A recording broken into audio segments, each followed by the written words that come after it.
começando aqui uma roda de conversas com a professora Elisa, com a Sandra, Débora, falando em nome do Instituto, trazendo um pouco a pauta do Junho Violeta, para a gente falar, né, dessa grande campanha de conscientização da violência contra a pessoa idosa. Então, assim, gente, é um bate-papo gostoso, onde vocês vão ensinar para a gente. Eu me considero super leiga nesse assunto, apesar de estar aqui há 26 anos à frente do Velho Amigo, mas, assim, acho que é um grande bate-papo que a gente pode levar informação para as pessoas e trazer essa consciência, né?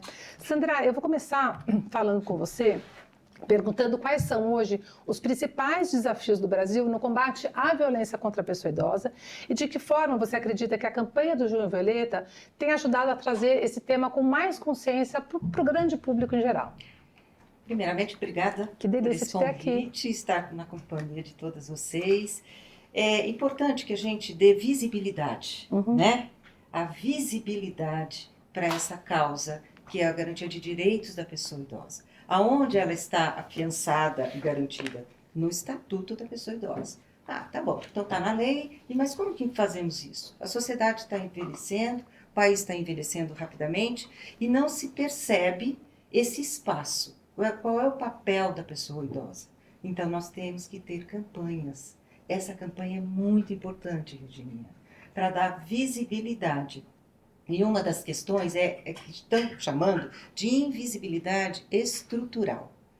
O que quer dizer? Estamos em todas as instâncias impregnados desse preconceito. Nós vamos inclusive os próprios idosos? Exatamente. As próprias pessoas idosas, exatamente. Que segundo o Estatuto do Idoso, 60 a mais, já é uma pessoa idosa. Então eu não me reconheço enquanto pessoa idosa e não vou atrás dos meus direitos, basicamente é isso. Porque teve um lugar que foi desconsiderado até agora pela sociedade. É o lugar da pessoa com 60 anos ou mais. E esse lugar de fala, de direitos, de escuta, foi abafado. Por quê? Era um país de jovens até bem pouco tempo. E hoje nós estamos aqui com um envelhecimento, que bom, que ótimo. Isso foi grande conquista da medicina, grande conquista de tantas pesquisas. A gente, como gerontólogos, né, professora, a gente tem esse compromisso de dar visibilidade. Não é que não se enxerga, é que não se apropria. Não se reconhece. Não se reconhece, não se apropria. Sabe? Então, a população está aí. A população tem. População em situação de rua, população LGBT, população ribeirinha, população cigana. Essa população está envelhecendo e precisamos olhar. Então, respondendo, é fundamental uma campanha de sensibilização. Perfeito. Esse mês é o mês de junho que tem esse papel e tem que acompanhar o ano todo. Importante isso.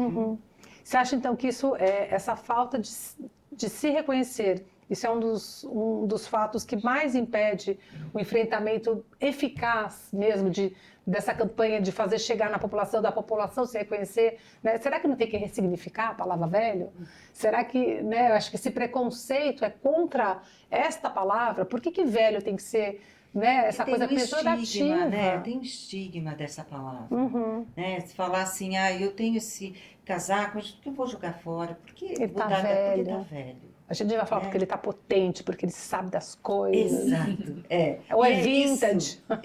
Então, cuidado, nós temos que ter cuidado com a linguagem. Sim. Aliás, né, a gente estava falando aqui nos bastidores, né, não podia falar velho, você fala idoso, agora não pode mais idoso, tem que ser a pessoa idosa. Então, até já peço desculpas aqui se em algum momento a gente se perdeu um pouco, porque agora, como é que funciona essa nomenclatura, né? Pode, mas não pode, tem que ser a pessoa idosa. É para ser inclusivo isso? Com certeza, com certeza. Porque determinados ajustes na linguagem temos que fazer ao longo da conquista desses direitos. Então, eu não vou nem relacionar o nome designado para pessoa com deficiência. Vocês lembram?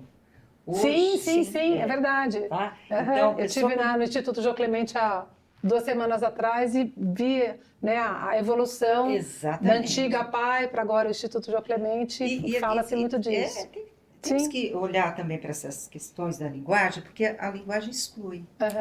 Foucault também, né, fala em sua literatura muito sobre essa exclusão Então, na hora que você fala, ai, que velho, ai, esse velho tem que andar aqui na direita, sabe? Tem que, sabe? Tem Já que excluiu, encostar. Pronto, aí você já carimbou o elimina. preconceito. Exatamente.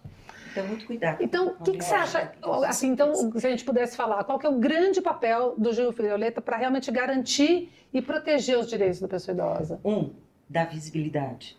2, promover capacitações e campanhas permanentes.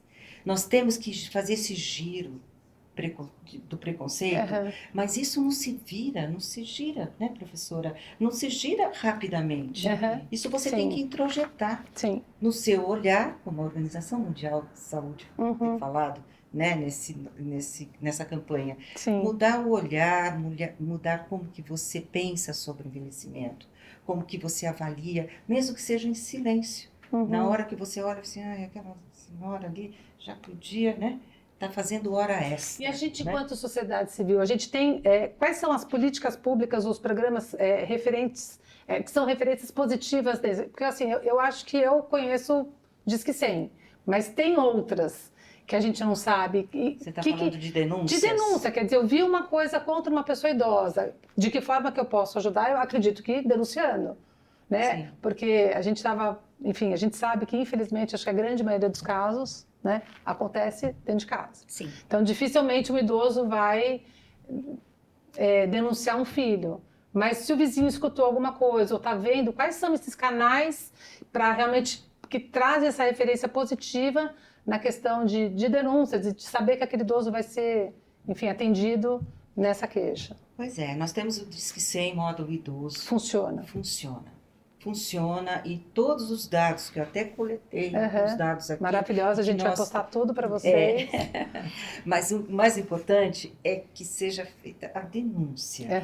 Ela é anônima, você não precisa se identificar, você só diz a localização, mas isso contribui muito para termos os dados, porque as políticas públicas só são implementadas se você tiver números. Se você não tem os números, como que não você justifica? faz? Agora, a pessoa idosa não denuncia mesmo se for um filho... É muito difícil, muito né? difícil. Olha, é difícil e assim...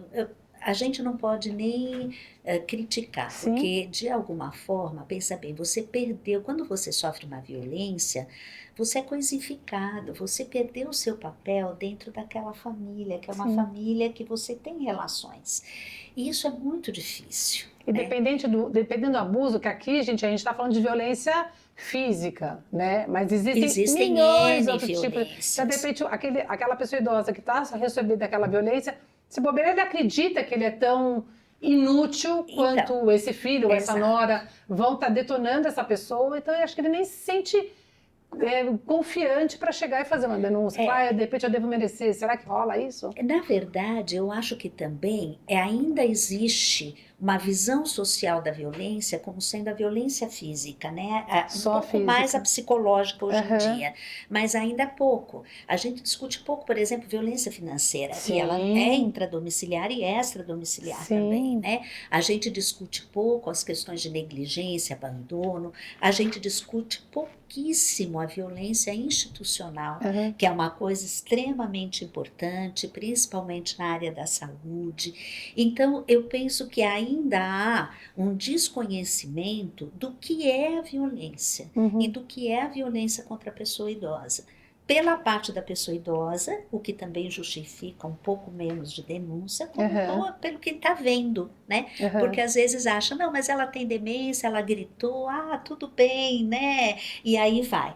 Então, ainda existe essa visão que naturaliza um pouco determinadas violências. Eu acho que isso também faz com que haja menos denúncias. Eu acho que a gente pode contar um pouco do exemplo do Instituto, né? Então, o Instituto Velho Amigo, ele está na comunidade de Heliópolis e a gente atende também outras organizações em 10 estados brasileiros. E a gente trabalha muito com essa questão da violência no dia a dia, né? E a gente percebe que existe um medo desse idoso em fazer essa denúncia e até uma certa culpa, porque o idoso, pensando culturalmente, ele se sente nesse lugar de exposição, né? E de achar que ele, de fato, entre aspas, mereceu aquilo, né? Apesar de a gente entender que esse idoso ele tem um papel super importante naquela família, muitas vezes ele acha que ele já não tem mais aquela função. Sim. E isso faz com que ele naturalize aquele tipo de violência, como se ele realmente fosse um estorvo para a família. E aí o papel dos agentes que são os cuidadores, né? E aí quando eu falo cuidador, eu estou falando também da instituição, no caso do velho amigo, é a gente trazer esse olhar para ele de que ele não precisa estar nesse lugar. Né, que existe uma rede de apoio e que ele pode também voltar a ser um papel ativo dentro dessa família. Eu acho que isso é importante e eu acho que esse é um dos focos do trabalho que a gente tem quando a gente fala em idosos em vulnerabilidade social. Mas destacar também que a violência não é só para idoso que está em vulnerabilidade social. Sim. Ela é para qualquer idoso em qualquer classe social. E às vezes é uma violência muito velada e muito aceita culturalmente. Então, a exclusão daquele idoso numa festa de família porque ele dá trabalho, numa viagem porque ele não vai acompanhar, no cuidado do dia a dia, na alimentação. Então, são coisas que vão acontecendo e que a gente vai naturalizando como se fosse parte do processo. Né? E acho que isso é um tipo de violência que a gente também precisa falar e que tem parte desse monte de violências que a gente fala do dia 12, né? Violência física, psicológica, né? A violência patrimonial é super importante. A gente vê muitos casos, cada vez mais, de uma forma muito crescente, a questão da violência patrimonial, que é o uso indivíduo do recurso financeiro do idoso. Né? A gente está falando de aposentadoria até de bens materiais físicos ali, como casa e outras questões. Então, acho que é importante a gente enfatizar esses tipos de situações também. E complementando aqui um pouco, que sua colocação foi ótima, porque é isso. Nós temos dois aspectos aí da tua fala, eu acho que, né, desse nosso diálogo aqui, é a questão que é cultural, sabe? Nós temos que ir na essência. E tem outro fator importante, que é a autonomia. Não é porque envelhecemos, vamos viver 70, 80, 90, 100 anos, e que estamos com algum quadro demencial, ou com uma cadeira de rodas, ou com uma certa dependência, que você não pode decidir.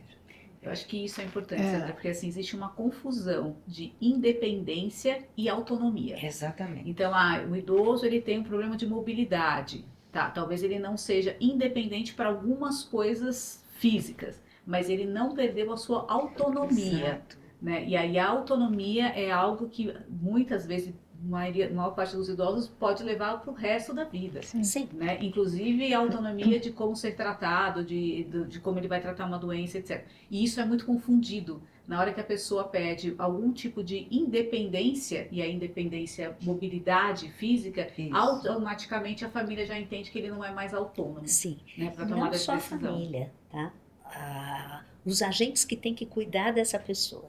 Então, por exemplo, mas olha, já é pessoa idosa, já tem 90 anos, você vai contar para ele o diagnóstico dele, você vai ouvir a opinião dele se ele quer ser tratado E esconde um diagnóstico, por exemplo. Pode ser, como se a pessoa assim não fosse mais capaz de decidir sobre sua vida.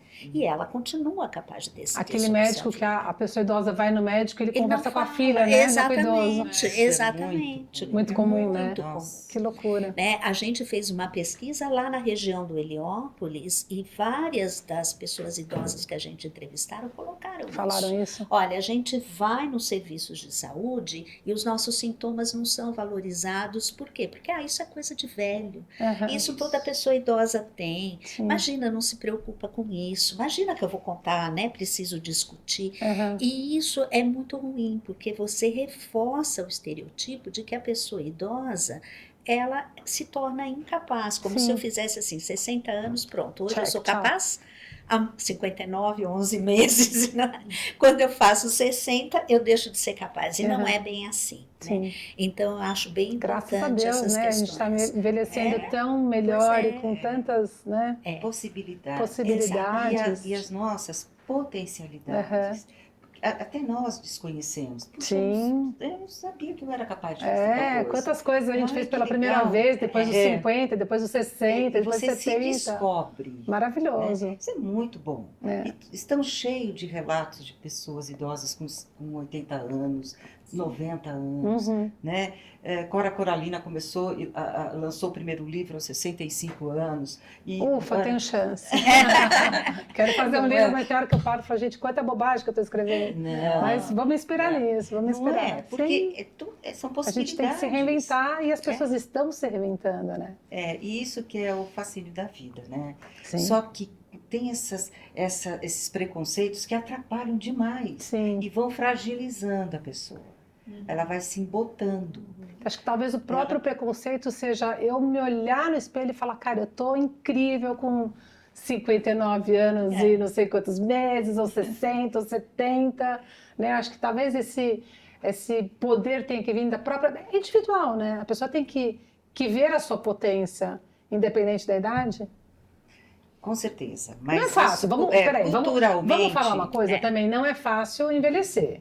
A gente está falando aqui para trazer essa consciência, mas assim, é difícil você, né? A gente estávamos falando agora há pouco, né? Segundo as oportunidades de cada um, as escolhas de cada um, a gente envelhece, e falamos disso o tempo inteiro, no nosso múltiplas velhices, mesmo a dignidade.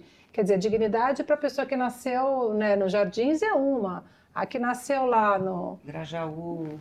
Cara, como é que funciona isso, né? Fala um pouco disso, Sandra, porque acho que a gente vem falando de violência, mas a gente está falando dessas múltiplas velhices, que dependendo de onde você nasce, a tua expectativa de vida é muito inferior que outra, né? É uma injustiça, é tão injusto isso, né? Como é que a gente pode fazer, o que a gente pode fazer para transformar isso? Primeiro, todos nós temos que ter direitos ao acesso, aos tratamentos, ao transporte, né? Uma pessoa que envelhece no Grajaú, né, bem na região sul, né, dessa nossa cidade, tem zonas rurais ali e não passa ônibus. Como que você vai para uma unidade básica de saúde? Como você sai e vai até um transporte coletivo? Você não tem.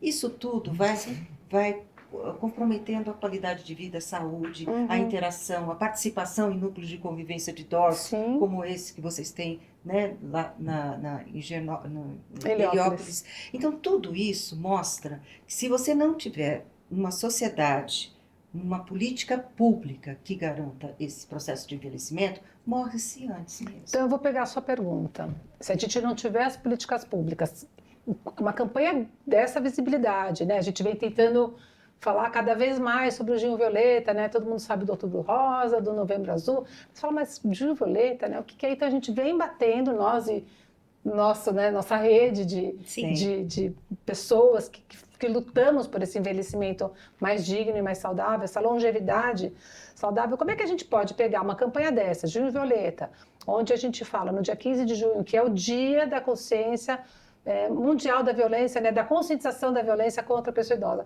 Como é que a gente pode pegar este dia, esta campanha e ampliar para que as ações realmente tragam efeito, que não fique só, ai, que bonitinho, nossa, lá o Ibirapuera tá todo violeta, o Cristo Redentor tá violeta, é tudo muito lindo, mas, cara, e a prática? Como é que a gente faz isso para cobrar? Será que a gente tem que, vamos para a rua, vamos cobrar? O que a gente faz para existir, de fato, uma transformação, não só bonitinha no papel, porque no papel é lindo. Né? O estatuto é super bonito, mas talvez as pessoas também não saibam do papel do estatuto. O que a gente pode fazer para mudar isso, ou para trazer consciência? É consciência, mas para ter consciência você tem que ter conhecimento. Informação. Sim. Sem o conhecimento. E aonde tem? Para quem está como gestora, como gestor, tem que pegar os dados. Então por quê? Então faço um levantamento da cidade de São Paulo. 96 distritos, como está a situação, quais são a população de risco, onde elas se encontram, o que a gente pode fazer? Vamos priorizar, então vamos atender primeiro o transporte, que quase perdemos lá um tempo atrás, e aí a gente se mobilizou, né? A sociedade civil foi para a rua e reclamou, porque ia perder transporte, gente. A gratuidade. Em plena pandemia. Como é que pode? É verdade, já faz todo esse tempo? Para mim era foi tipo... Foi a causa do meu desligamento da prefeitura, sabe? Sim. Porque eu fiquei... Né? Não lembrava que foi de ter o título São Paulo Amigo do Idoso. Foi uma mobilização, né? 301 pessoas participando online, né? De todas as regiões. recebeu o selo. Tinha muita coisa para avançar. Tinha muita coisa para avançar. E uma delas é o transporte. Sim. Outra, um transporte mais amigável, moradia. Como é que vai tirar a gratuidade do transporte? A gente anda 10 passos e volta 6, né, Sandra? Então, o que acontece? A mobilização é fundamental. A informação é um instrumento. Sim. Instrumentalizar a sociedade é fundamental. Sim. Então, que direitos são esses? Aonde estão? Quais são as demandas? O que precisa? Região Sul já brigou? Já está lutando? Ah, tá. Então, vamos pegar junto com a região Norte e tal. E por aí vai. Com isso, você precisa cobrar. E o que você faz? É fazer passeata, Sim. é fazer mobilização, é ir para a rua, né, professora? É fazer com que os funcionários também venham, sabe? Os profissionais também participem. Nós vamos ter agora uma caminhada do 15 de junho no centro de São Paulo. Quando a gente vê, tem lá um grupo, mas não tem um peso em relação a isso. Você não vê na mídia. E a mídia, às vezes, também não ajuda a não divulgar. Exatamente. E tudo isso fica uma coisa assim, cada vez mais deixando de lado. Então, o que precisa? Essa campanha tem que ser contínua o ano todo. Então, cartazes de violência, números de violência nós temos aqui. 71% das violências acontecem dentro de casa. 71% das violências acontecem dentro de casa. A relação familiar tem vários motivos, né? A família desconhece como tratar, a família fica assustada. Né? Sabe que depois, Sandra, que eu comecei a trabalhar no Instituto, enfim, a estar um pouco mais nessa causa, eu aprendi muito a não julgar relacionamento de pais e filhos.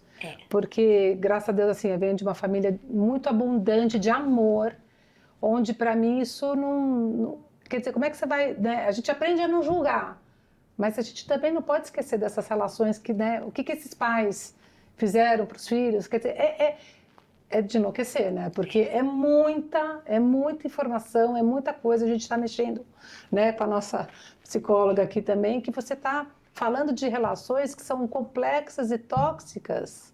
Então, a vida toda, né? A vida inteira. Envelhece. Então, assim, eu falei isso outro dia, será que talvez também a gente não tenha saber que trabalhar isso desde cedo nas escolas? Sei lá, trabalhar o perdão, trabalhar o amor.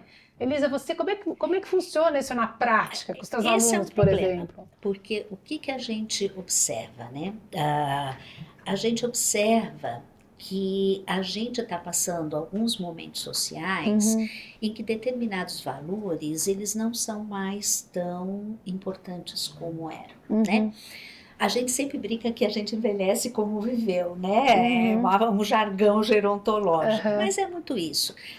Não é porque eu sou pessoa idosa que eu sou maravilhosa e linda. Fiquei boazinha de repente. Não fiquei boazinha de repente. Eu sou só uma pessoa que estou envelhecendo. Estou colhendo o que eu plantei. O problema é que a gente tem que ver o seguinte, aí a gente tem que tomar um certo cuidado, porque o fato de ser uma pessoa que foi violenta no passado não justifica ela ser violentada agora. Concordo em gênero, número e grau. Então, e isso é algo que é importante a gente ressaltar. Sim. Só que também não nos compete, enquanto profissionais, julgar a vida do outro. Nós, como profissionais, temos que atendê-lo da melhor forma possível.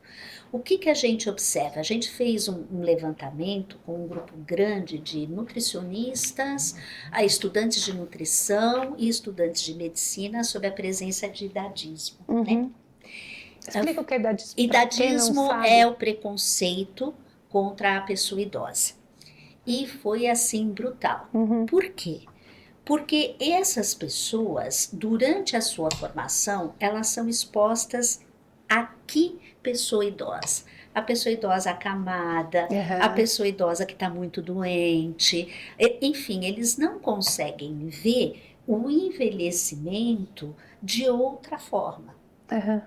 Então, já as próprias instituições, elas acabam formando profissionais que veem a pessoa idosa como sendo dependente, sem autonomia. Então se reforça um estereótipo. Por isso que está tendo essa campanha para incluir, né? Porque está no Estatuto da Pessoa Idosa, mas parece que esqueceram que é incluir envelhecimento dentro dos currículos, né? De todos os currículos, né? E também essa questão de você, durante a formação, expor os estudantes às diversas velhices, reais, que são múltiplas, né? Então, tem o envelhecimento muito precário, com adoecimento, mas também tem outro lado. Lógico, né? vai lá em Heliópolis conhecer nossas pessoas idosas assistidas. Então, Dar uma você tem sacudida. todas as realidades. Sim. Então, eu penso que é isso que é importante, né? De alguma forma, quando a gente trabalha o não preconceito desde a formação, as pessoas vão entrando e vão assimilando. Não adianta só fazer isso na faculdade, a gente deveria estar fazendo isso antes. Então, isso que eu ia te perguntar. Né? Nas escolas, enfim. Essa educação, você está falando de ensino técnico, mas isso não tem, por exemplo, tem alguma perspectiva de entrar com essa educação sobre o envelhecimento, sobre uma longevidade saudável no ensino fundamental e médio, ou anos-luz, estamos a anos-luz dessa história? Na verdade, a gente Porque já seria tem... incrível, Sim, né? Eu mas vejo a minha casa, eu sou a caçula de 9, eu vejo a relação dos meus filhos, principalmente a minha filha, a menina, com os meus pais, né, hoje com a minha mãe que está viva, é incrível, assim, é maravilhoso. Então, e é desde cedo, né? Sim. Então, acho que a hora que você expõe a essa realidade, né, que pegou o meu pai super bem, depois, enfim, veio a falecer, minha mãe ótima, e vai vendo essa envelhecência, né? Ela vai vendo essa... Não sei se eu usei a palavra correta, usei? Não. Pode me corrigir, por favor. Tudo vai bem. vendo que vai ficando mais velha e que eu não quis dizer que ela tá super bem, mas tem uma falta de mobilidade que antes não tinha. Sim. Tem uma coisa, né? Será que se a gente não colocasse isso nas escolas para crianças, sei lá, 9, 10, 12 anos, até ensino técnico, a gente não estaria envelhecendo melhor? Eu penso que sim. Você tem uma política muito interessante em São Paulo, que talvez a Sandra até conheça mais do que eu, o CC Inter, por exemplo, né? O Centro de Convivência Intergeracional, em que você coloca pessoas idosas junto com crianças, adolescentes, e você faz aí uma série de atividades. Isso é muito importante, porque a gente sabe que esse convívio intergeracional, que nem você colocou, é o que mais não sei se eu posso chamar de previne, mas vou usar essa palavra. Traz benefícios? Traz benefício. Porque você começa a olhar para a pessoa idosa de outra forma, você começa a ver as potencialidades que ela tem, e não só o adoecimento, a pobreza, enfim, todas essas questões. Então, eu penso que isso também é algo de política pública. Sim. Né? Porque eu não sei como está agora, mas quando ele foi lançado, nós tínhamos acho que 4 ou 5 CC Inter só na cidade. É pouca coisa. Sim. Né? Eu não sei se a Sandra tem mais. Então, essa política é super interessante, mas agora eu gostaria só de dar um passinho antes. Me corrigindo envelhecendo. Pode corrigir, a gente está aqui para aprender. Nem ia falar sobre isso. Eu ia falar uma coisa para vocês. É tão interessante que a sociedade sempre foi composta de diferentes gerações. Sim. Sempre. A gente ia para qualquer lugar, qualquer idade, que você pergunte para sua mãe, eu vou perguntar para os meus. Então, olha, tinha famílias que vinham as crianças, que vinham os adolescentes, que vinham... Com o passar do tempo, nós já percebemos que houve uma segregação.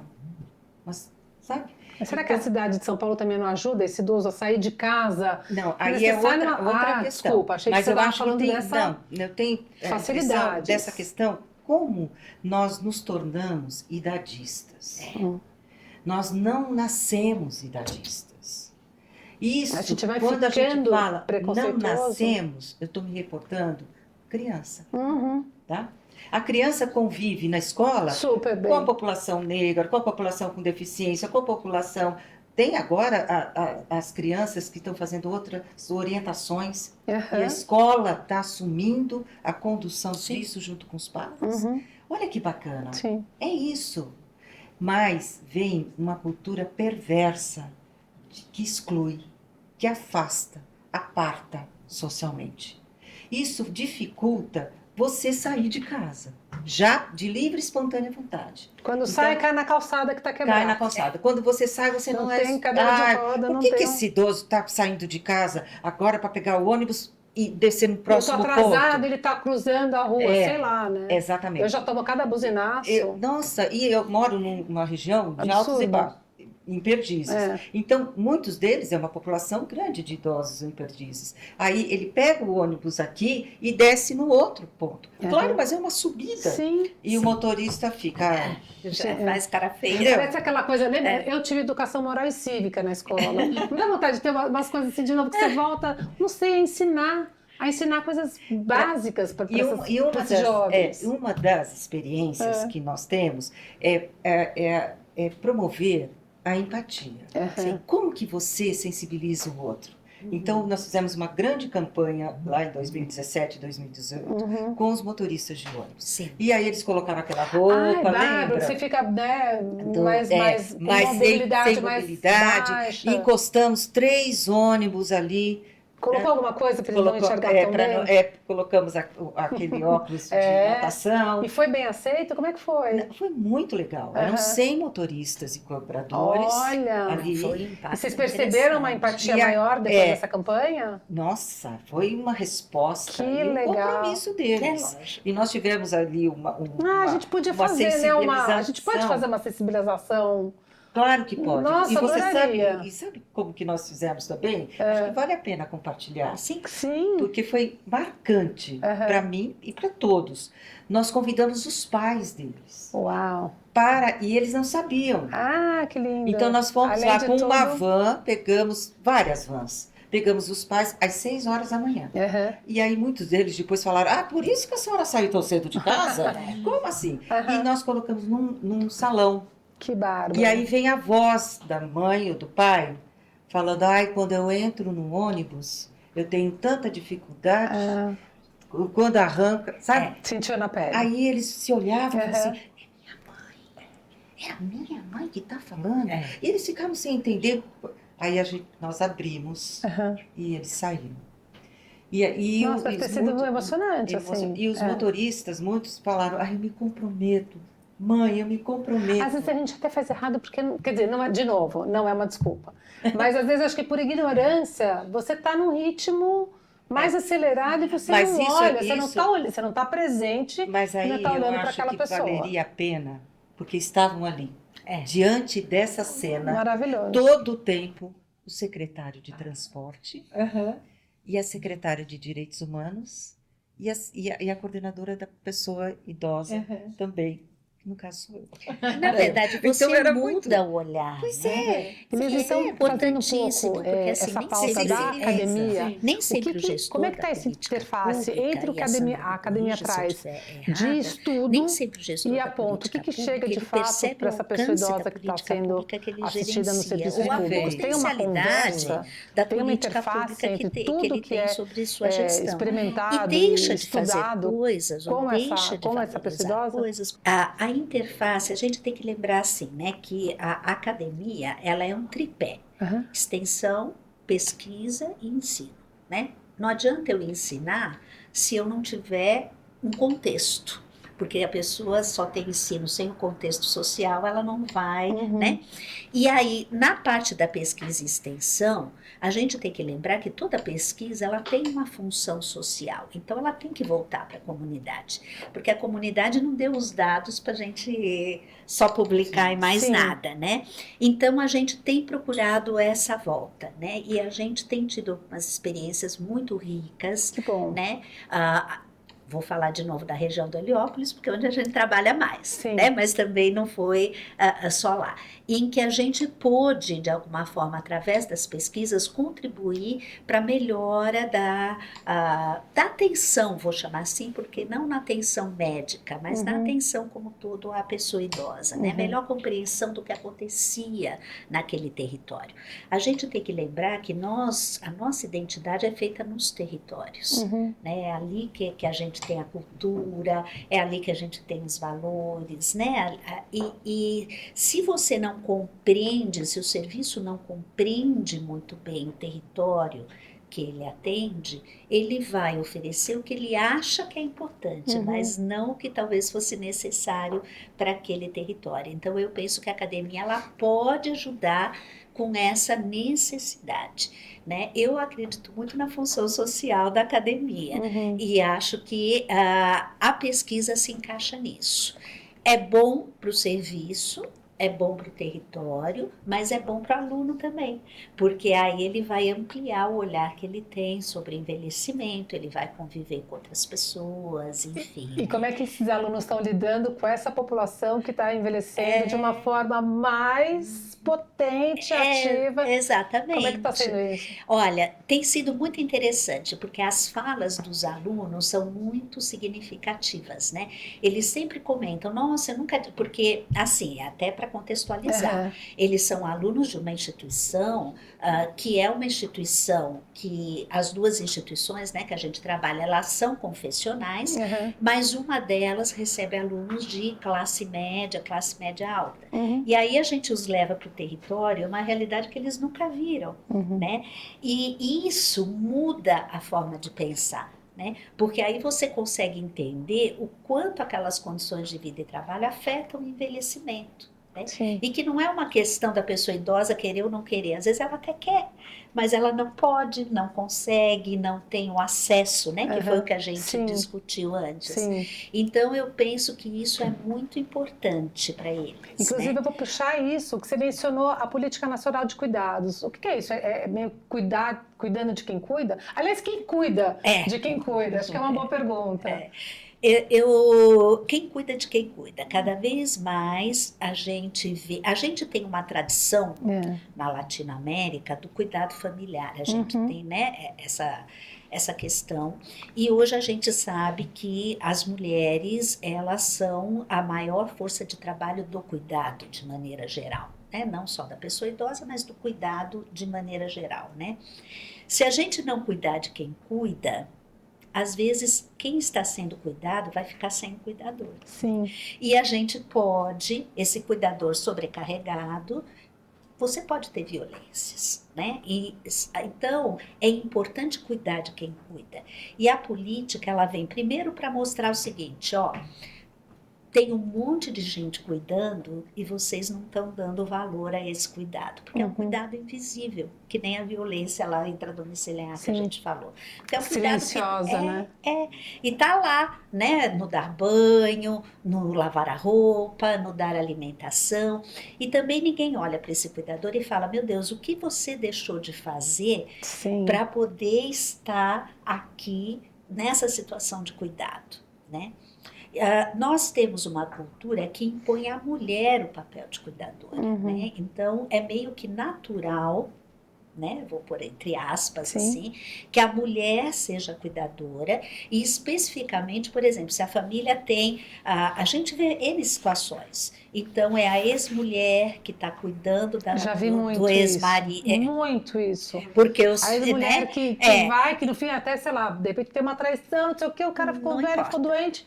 Ela traz para dentro e ela cuida. Exatamente. Até os filhos cobram esse papel dela, né? A pessoa pode estar até com outro parceiro, uma outra parceria, uma outra parceira, mas não, é a ex que vai cuidar, né? Aí volta um pouco no que a gente falou do perdão, né? Do amor, do perdão, que no fim é o que rege. E que eu não vou falar que só nós mulheres temos, mas a gente tem... A gente tem bastante, né? Eu acho que essa resiliência. Mas isso é ruim pra gente, porque de alguma forma impõe uma sobrecarga, né? Porque hoje em dia é difícil você ter, a mulher trabalha, ela tem N outras questões, né? E o que acontece? Se você não tem uma rede de apoio, que isso a política ela frisa muito a questão da rede, né? A rede de apoio fica complicado, porque você vai deixando de fazer coisas da sua vida para cuidar daquela pessoa. E muito provavelmente essa mulher não vai pedir ajuda, né? Não pede, né? Às vezes não pede, primeiro porque não conhece a que ajuda ela pode ter.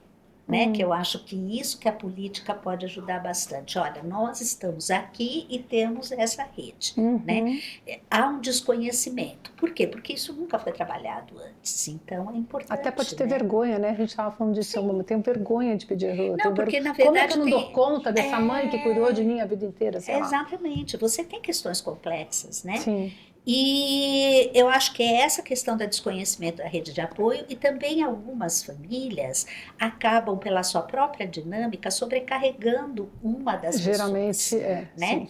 E aí você não tem a divisão de tarefas, você não tem conversa entre os familiares, às vezes um familiar acha, olha, só manda o dinheiro e você cuida. Mas se é o que ele pode entregar, beleza, pelo menos ele já está entregando alguma coisa. Mas e essa pessoa, como é que a gente vai cuidar dela? E culturalmente, se essa pessoa não casou, não teve filho, é pior ainda. Não tem nem como escolher, que vai ser dela o papel. Já está dado. Já está dado, né? Então eu penso que a política, primeiro que ela traz essa questão muito forte do papel invisível do cuidado. Né, de quanto a sociedade, e de quanto a sociedade depende desse cuidado invisível, né, que isso é importante a gente ressaltar também, porque de alguma forma a sociedade ganha com esse cuidado invisível, né, em todos os sentidos. Sim. Então, eu acho que é importante que a gente discuta a política, que a gente a conheça, e ela, assim, é o que a gente estava conversando aí informalmente. É a melhor política? É a possível. E se a gente a fizer, né, e conseguir fazer com que ela vire, né, nesse momento, é muito importante para que a gente possa ir constituindo essas redes de apoio, para que a gente possa ter um melhor cuidado. Né? Porque um cuidador que não se cuida, ele também não vai cuidar muito bem do outro. E também é interessante como esse lugar de discutir os cuidados vem para as fragilidades. A vida inteira precisamos de cuidados. E damos cuidados. Né? Como o Leonardo Boff fala, né? A mamãe pata ao pôr os patinhos, né? A parir os patinhos, ele já sai nadando. Nós não. Né? Então, tudo isso vem desde o começo. Não é uma prerrogativa do envelhecimento. Não é. Então, isso culturalmente é fundamental que a gente reveja esse cuidado, né? Eu tenho 2 filhas que estão fora e todo tempo eu fico, e aí? Como se estivesse aqui do lado, né? Tá tudo bem? Você comeu direito? Você, assim, e acho que principalmente a gente que está nesse papel, né? Eu me considero um pouco, não uma cuidadora direta, mas cuidando de 30 mil idosos, 30.001 com minha mãe, com 92 anos. Mas é tão bom, né? A gente ter esse cuidado, a gente conseguir... né? E faz parte isso é tão da bom vida. Ser cuidado, né? Exato. Isso faz com que a gente tente... eu acho que um marco histórico foi o fato de termos agora uma política. Essa política, e aí eu gostaria até de mostrar aqui para vocês, que essa Política Nacional de Cuidados foram quase 2 anos de trabalho, com 20 ministérios, né, que elaboraram. Eu tive uma participação em algumas oficinas, mas olha, os principais objetivos: garantir o direito ao cuidado com qualidade, reduzir a sobrecarga de cuidados sobre as mulheres. Mas isso está onde? Onde é que a gente espalha isso para as pessoas? Olha, promover o trabalho decente para trabalhadores remunerados e valorização dos não remunerados, que são os familiares. Transformar a cultura da organização social do cuidado no país. Para que você possa subsidiar o nosso país com essa temática, você tem que esclarecer o que é, aonde estão. E essa mulher é uma mulher, é a maioria negra, né? Mal remuneradas, né? Sem reconhecimento. Então, trabalha o dia inteiro cuidando dos filhos de alguém, de uma pessoa idosa. Quando chega à noite, cuida dos seus. Sabe? Porque deixou nesse período os filhos com uma cuidadora. Né? Num lugar. Então, tem uma sobrecarga. Precisamos colocar os homens nessa partilha das funções. Não é possível. E aí, quando o homem faz, homens que me perdoem, agora você declada. É isso. Mas tipo, nossa, ele é o máximo, que baita marido, que baita pai. Agora, a mulher nunca é uma baita cuidadora, não né? Então, isso é interessante. Porque a política, ela traz esse autocuidado também. Sem dúvida. Muito importante. Que começa já esse autocuidado. Exatamente. O autocuidado, cuidar de quem precisa, tá? E fazer com que a sociedade seja responsável. Porque não é só a família, Virgininha, não é só o governo, é principalmente o governo. principalmente, mas a família e a sociedade. Eu acho importante essa discussão, até voltando um pouquinho para a questão da sociedade civil, né? A gente está muito, a olhos vistos, mudando alguns aspectos culturais. E a questão do cuidado, que sempre aconteceu, ela começa a vir também por conta do perfil populacional que está mudando. Então, antes a gente via isso como, por exemplo, cuidado de ser mãe, obrigatoriamente você tem que ser mãe, você vai cuidar dos seus filhos, você está falando de criança. Mas a gente nunca falou do cuidado do adulto, do idoso e também agora com essa questão demencial de muito mais pessoas com diagnósticos demenciais que necessitam de um cuidado. Então, acho que é importante que a gente olhe que essa mudança cultural está existindo, né? As discussões estão começando a vir à pauta, então em redes sociais, né? Você já começa a ver alguns pontos com relação a isso, a questão do próprio envelhecimento e o que isso vai acarretar. Entender que a população está mudando até... Existe menos casais com filhos agora, e daqui a alguns anos isso terá um impacto no cuidado. Sim, com né? certeza. E aí a gente começa a falar de residências terapêuticas em grupo, né? Grupo entre idosos, grupo de amigos, porque a sociedade ela está mudando, ela está começando a olhar isso e sentir isso na pele nesse momento. E aí falando enquanto sociedade civil, a importância de a gente focar o trabalho do atendimento do idoso também no fortalecimento de vínculos. Sim. E vínculos positivos, porque a gente fala vínculos familiares, mas não necessariamente o vínculo familiar é positivo, né? Então a relação de ter relações positivas para a gente construir essa relação de cuidado, né? Eu acho que isso é super importante. E aí pensando nas organizações que trabalham em envelhecimento, né? O foco ele precisa estar para além também do idoso, mas de toda uma rede que envolve esse idoso, né? E aí a gente vem numa questão que ainda não é olhado, mas eu acredito que daqui a pouco vai começar a olhar, é que as organizações que trabalham com envelhecimento, elas se veem muito como organização de saúde e não como organização social. Né? E aí tem uma questão que é um pouco esquizofrênica, inclusive, né? Porque o trabalho acaba sendo um cuidado de saúde, mas ela é olhada e às vezes até gerenciada e às vezes até passado recurso pela assistência social, que não dá esse olhar do envelhecimento, assim como dá, por exemplo, da infância. A gente vê uma diferença muito grande desse olhar da infância, né, socialmente, da rede do desenvolvimento social, para a parte do envelhecimento. Então, também é um momento de a gente começar a rediscutir um pouco o posicionamento das instituições no meio desse processo, né? Porque a gente, enquanto sociedade civil, é que vai trazer e vai permear essa discussão. Porque se a gente não cobra, o governo também não é por si só que ele vai trazer as Débora, você colocou um ponto que é um ponto que eu, pessoalmente, fico muito incomodada, sabe, Sandra e Regina? Porque, assim, não importa quem cuida da política, se é assistência social, se é não sei o quê, a gente tem que pensar o seguinte, o que é saúde? Está na lei, a lei 8080 está lá, ela fala, ó, são os determinantes, as condições de vida e trabalho.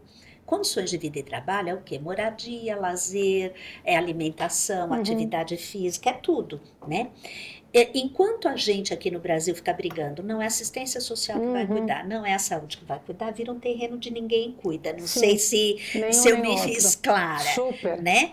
Então, isso, a gente tem que pensar que se a gente está vendo o envelhecimento como sendo uma fase da vida e o andar a vida passa pela vida, passa pelo trabalho, e esse cuidado, ele não pode ser de A nem de B, ele é de todos.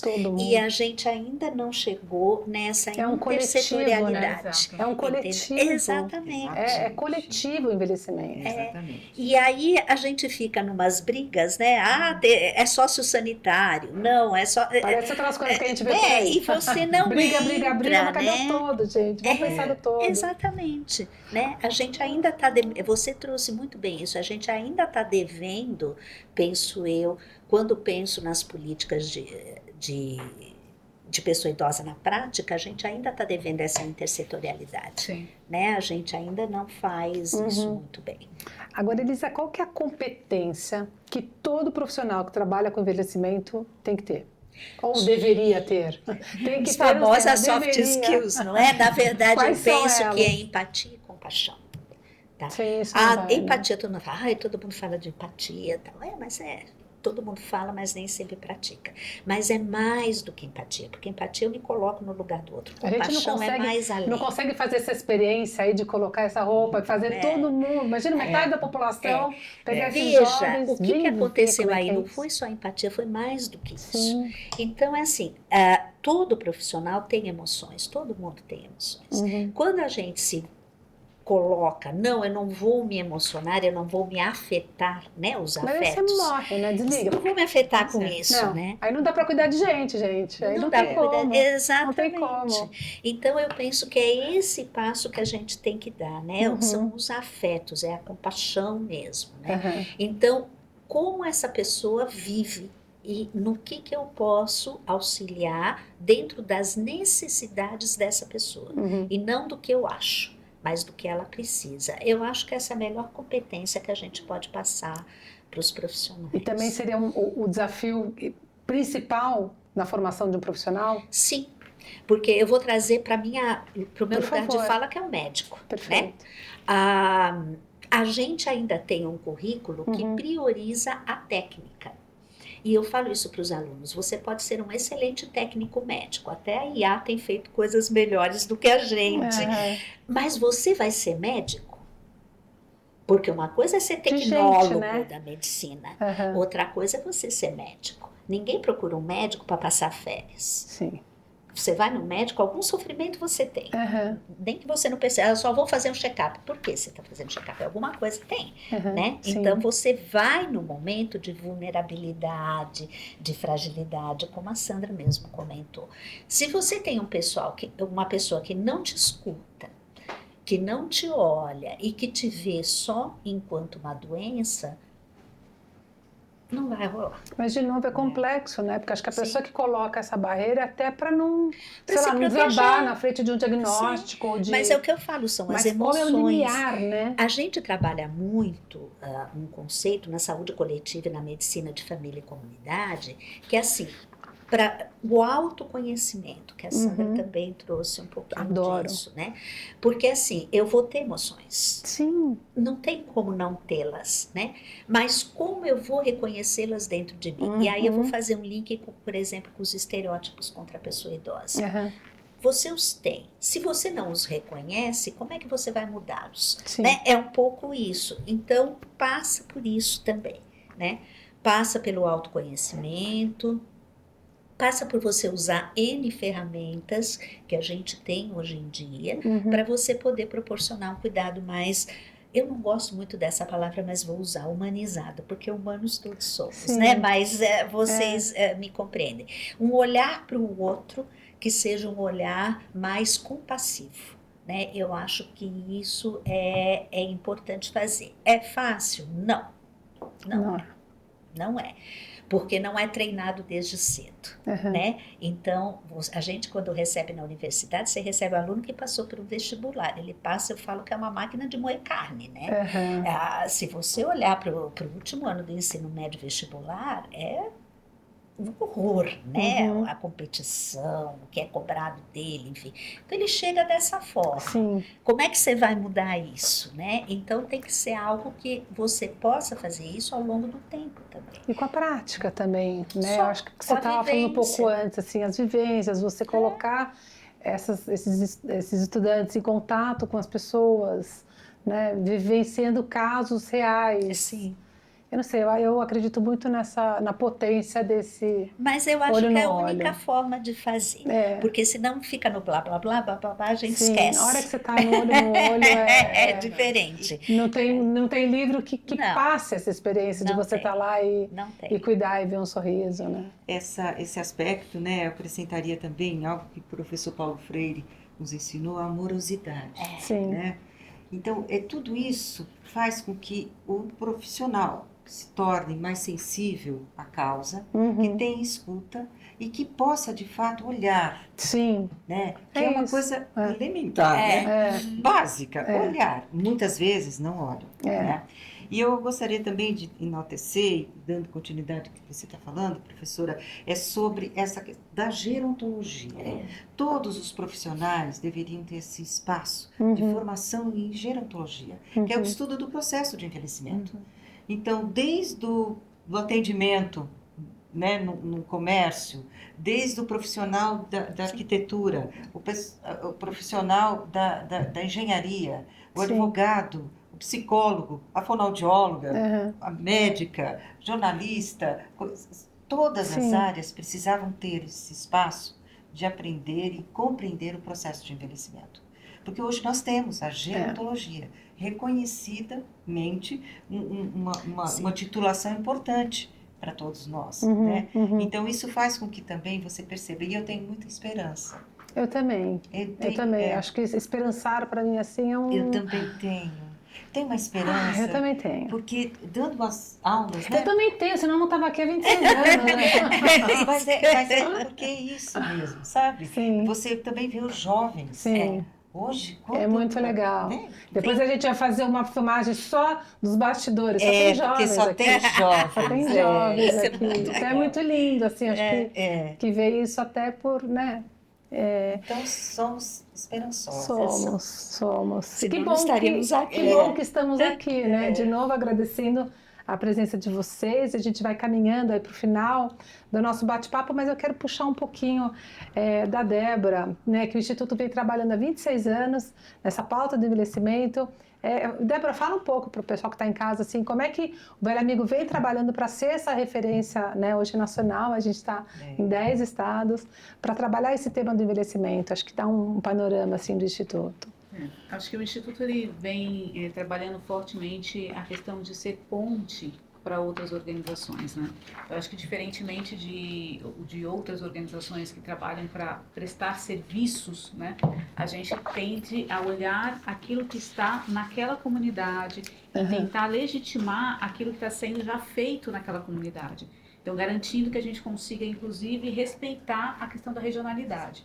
Então, a expansão do Instituto, ela vem muito baseada nesse olhar, né? Do respeito, de entender um pouco as potencialidades e não só os problemas daquela região, né? Então, o Instituto, nesse sentido, a gente fez uma expansão, porque a gente entendeu que trabalhar o envelhecimento, a gente não podia ficar só num eixo, que era o eixo de São Paulo, mas que a gente tinha que trabalhar as múltiplas velhices, e a múltiplas velhices é respeitar a regionalidade, respeitar as potencialidades e os problemas de cada região. Acho que isso é uma coisa super importante.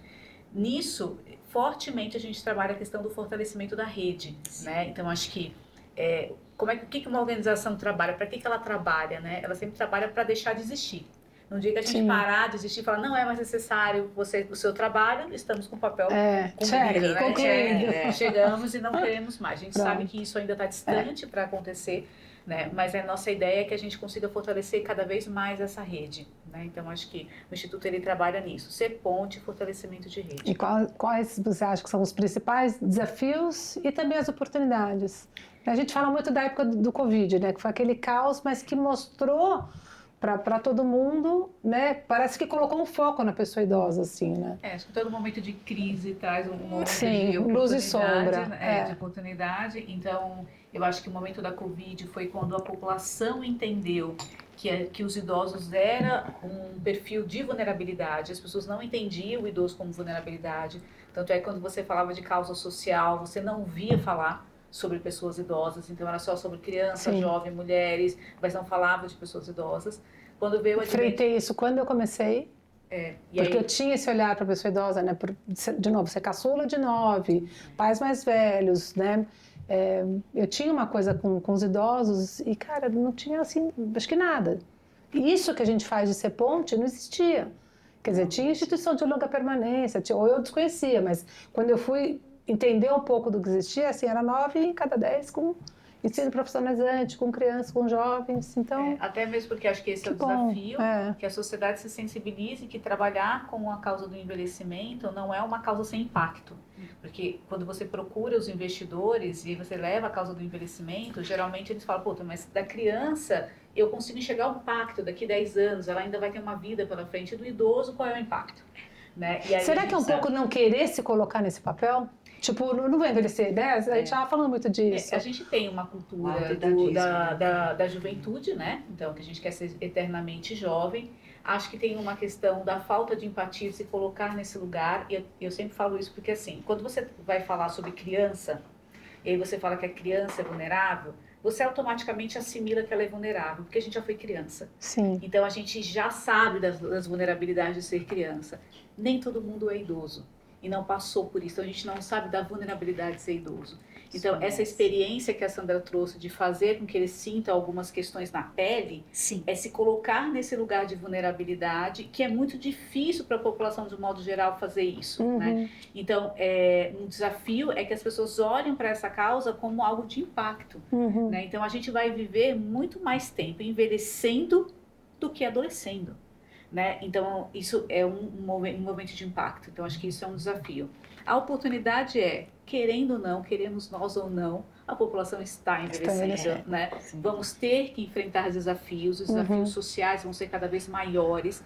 E a gente falou de calçadas, por exemplo, que hoje a gente olha de vez em quando, é coisas que a gente vai olhar o tempo todo, porque a maior parte da população, ela vai ser idosa, ela vai ser mais velha e ela vai requerer um olhar para dessa questão do envelhecimento, né? Então, acho que isso é uma questão aí que vai trazer algumas oportunidades para esse processo. É uma pena que talvez a gente consiga isso quando a gente tiver todo mundo quase velho, né? Porque as coisas acontecem assim, nem sempre a política Mas a gente vai estar asfaltando aí uma avenida para os que vão vir e que venham com com uma nova consciência, né? Com um novo olhar.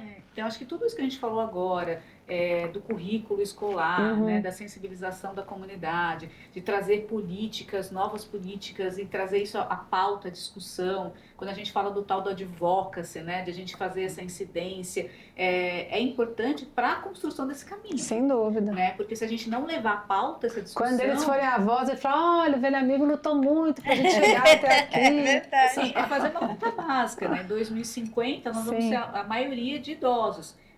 O pessoal que está gravando que é jovem aqui vai estar também sendo idosos, serão idosos, farão parte desse processo. A menos que morram antes, né? Não tem outra saída. Se tiver sorte, se tiver sorte, serão idosos. Se Deus quiser, a gente vai chegar lá, né? A outra hipótese é muito pior. Agora, Débora, o que você acha que torna a filantropia verdadeiramente assim, transformadora quando a gente fala desse processo de envelhecimento? Como é que a gente pode trazer isso para uma pauta empresarial, para uma pauta da sociedade? De novo, com todo esse respaldo que você tem, como é que a gente pode conseguir mais doador para uma causa que está aí batendo na porta? Eu acho que sim, as organizações da sociedade civil, elas são expertas em determinados temas. Então, nós somos expertos em envelhecimento. É uma pauta urgente dentro das empresas, é uma pauta urgente dentro da sociedade. Então, os funcionários vão envelhecer, né? A sociedade vai envelhecer, os chefes vão envelhecer, todos nós vamos envelhecer.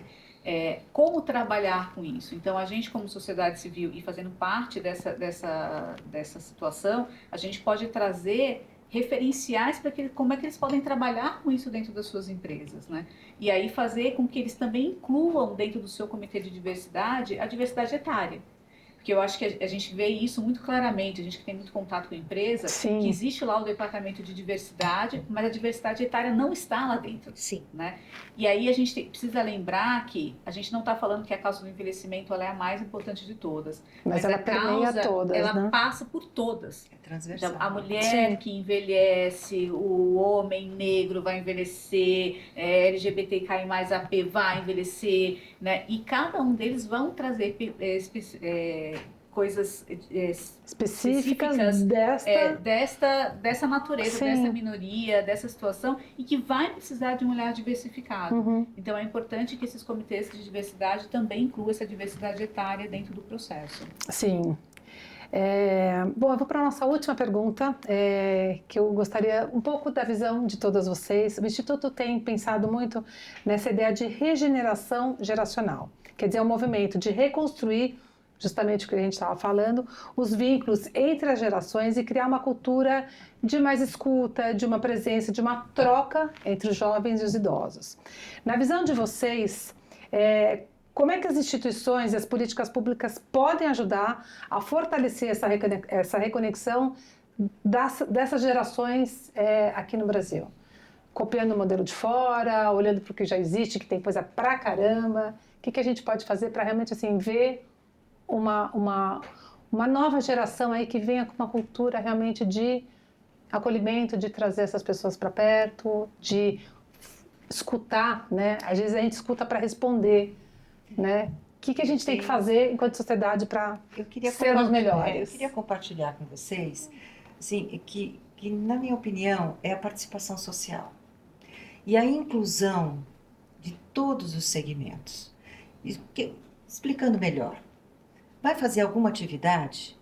Participe também pessoas idosas, crianças, adolescentes, população LGBT, população em situação de rua. É fácil? Não é fácil. Integrar não é fácil. Mas é assim, todos nós nos reunimos para discutir sobre a implantação de um serviço. Cadê os representantes de cada um dos segmentos? De novo, né? O papel é aceitar tudo, mas vamos colocar todo mundo junto na mesma mesa para falar disso. Então você falou uma palavra que é chave, Regininha, o coletivo. Sim. Tá? Então estamos juntos numa sociedade que muitas vezes é perversa, que exclui, e nós temos que sabemos da importância de juntar os jovens. Vamos falar, o que você acha? Olha, tem centro-dia, que é um equipamento ótimo. A cidade de São Paulo precisava ter um centro-dia em cada espaço, porque isso em cada distrito.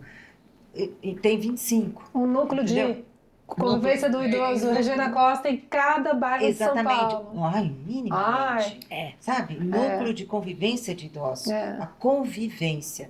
O intergeracional. O CC Inter, né? Centro de Convivência Intergeracional. Você tem as ILPIs, não precisa colocar tão distante do mundo um idoso mais fragilizado, coloca dentro. Né? Coloca para participar. Então, é isso. É integrar as políticas. Né? E criar algo que você falou, que também a professora reforçou, a necessidade de um trabalho em rede. Então, não dá. É no território que nós estamos. Nós temos que olhar tudo que oferece, tudo que tem no território. Tá? Integrar. Então, é isso. Perfeito. E com essa vem a intergeracionalidade, vem a população LGBT, vem a população, né, rural, na região sul, ou qualquer outro segmento. Enfim, a pessoa com deficiência. Então, tem várias coisas que a gente vai caminhando e segregando. Entendeu? Não dá mais. Chega, né? Vamos fazer um coletivão, assim. Vamos fazer um coletivo. A gente eu estou esperançando de novo aqui com esse coletivo. Isso. Até me emociona, porque... Bom, se a gente não tiver essa esperança, né? Joga 26 anos de instituto, do trabalho de vocês, joga fora. É o esperançar também, que é se unir. Né? O professor nos ensinou isso. Que é articular junto. Isso aqui é o coletivo. Perfeito. Então... vamos em frente. Vamos juntas. Elisa, você quer dar uma fechada? Na verdade, o que a Sandra falou, eu acho que ela já resumiu tudo. A gente não pode... Primeiro que assim, o envelhecer é um ser humano que está passando por uma fase da vida dele. E como ser humano, ele tem múltiplas necessidades e essas múltiplas necessidades têm que ser reconhecidas e não dá para reconhecer, uma pessoa reconhece ou uma política reconhece. Não, é a coletividade mesmo. Mas eu penso que ainda a gente carece, no Brasil, e não só no Brasil, mas se a gente olha para outros países, né, do entendimento que todos vão envelhecer, que não tem, foi o que a gente brincou, mas não tem outra possibilidade. A outra possibilidade é morrer, então você pode escolher qual das duas, né? E quando você envelhece, se você não tem uma sociedade que olhe para você com essa diversidade na velhice, você vai se sentir excluído. Então, é importante que a gente perceba que falar do velho, e aí eu vou usar a palavra velho, né, do velho amigo, né, não é um sapato que eu vou descartar, uma roupa que eu vou descartar, é uma pessoa que está aí caminhando a vida, né? E com as suas histórias, a sua sabedoria. Pois é, tem muito para contribuir, ela pode trabalhar, pode fazer N coisas ainda, né? E que, de alguma forma, a sociedade a está excluindo. Então, eu penso que essa questão da integração das políticas, da questão da intersetorialidade é fundamental, mas ainda eu penso que a questão de você trazer desde a escola essa visão de que envelhecer... seria incrível. Faz parte. Faz parte da vida. É o curso. Natural da vida. Como um rio. É É um normal, curso, é o isso é andar a natural. vida, né? Sim. Então, eu penso que essa é a grande sacada e o grande desafio que a gente tem, né? Para a gente poder ter minimamente uma velhice mais digna do que a gente tem hoje. Sem dúvida, amém. Débora? Acho que elas já falaram tudo, mas assim, acho que o importante é a gente olhar e reconhecer essa multiplicidade de envelhecimento que nós temos aí no país. Acho que Sim. respeitar a história de cada um, sair um pouquinho dos nossos quadradinhos aqui e olhar para esse outro que está ali com um envelhecimento mais difícil do que o nosso, Sim. né? Trazer informação. Então, a gente que está aqui, a gente está num lugar privilegiado, onde a gente possui a informação na mão, né? E a gente então passar essa informação para o outro, eu acho que dividir um pouco esse conhecimento que a gente tem, eu acho que é isso que traz para a gente essa dignidade desse olhar, né? Porque a gente está falando de direitos humanos, né? Sim. A gente está falando de dignidade à vida. Então, isso é o principal de todos, né? Então, acho que se a gente for mais empático, olhar mais para essa multiplicidade, eu acho que a gente consegue fazer um caminho bonito. Sandra, você estava falando que 71% dos casos de violência acontece dentro das casas. Como é que a gente, pelo amor de Deus, como é que a gente orienta essas famílias a denunciar isso? É importante que a gente entenda, como a professora também colocou, como está essa dinâmica familiar. Sim. Né? Muitas vezes as famílias acabam tendo essa atitude mais agressiva por conta da sobrecarga, a questão não há divisão de tarefas e do desconhecimento. O que está acontecendo? Está fazendo isso de propósito? Então começam a criar alguns atritos. Primeira coisa, Regininha, é promover esse diálogo. Não é fácil. Às vezes as famílias não conseguem fazer isso, precisam de profissionais. A gente está falando de uma família dentro de uma casa com quantas pessoas? Normalmente, olha, a Amélia Camarano, né, pesquisadora, também ela traz que às vezes tem 3, 4 gerações vivendo juntos, né? Principalmente depois da pandemia. Sim. Essa é uma realidade. Então nós temos aí esse aglomerado de pessoas. E no meio tem uma pessoa idosa, tem um senhor também. Bom, então o que você precisa? Você precisa de ajuda. Como que essa família pode fazer? Precisando, tem o Centro de Referência da Assistência Social, os CRAS, isso é nacional. Os CREAS, que como você colocou, também são centros de referência especializados na assistência social. Isso existe no país todo, em todos os municípios. Tem os núcleos de convivência e tem as unidades básicas de saúde. Cada município tem mais de uma, né? E esses espaços também estão ali para acolher. Então, primeira providência, promover esse diálogo. Temos que dialogar. Às vezes as famílias não sabem como também se não tem aproximar. tempo, né? De repente pegar essas famílias que tem que sair, trabalha o dia inteiro, chega em casa. Exatamente. Aí ainda tem as crianças, Sim. ainda tem outros. A gente falou, né, da geração do sanduíche, quer dizer, você está cuidando do filho pequeno e cuidando do pai ou avô idoso que muitas vezes mora nesse mesmo ambiente. E também algo que nós já falamos aqui, é respeitar a autonomia. Então, puxa, eu vou fazer por você, pode deixar, ou então, olha, por que você não faz? Então, tem um ajuste aí de garantir e respeitar a autonomia da pessoa idosa. Perfeito. E observar sinais de abuso, aí vem muito para os profissionais, né, professora? Exato.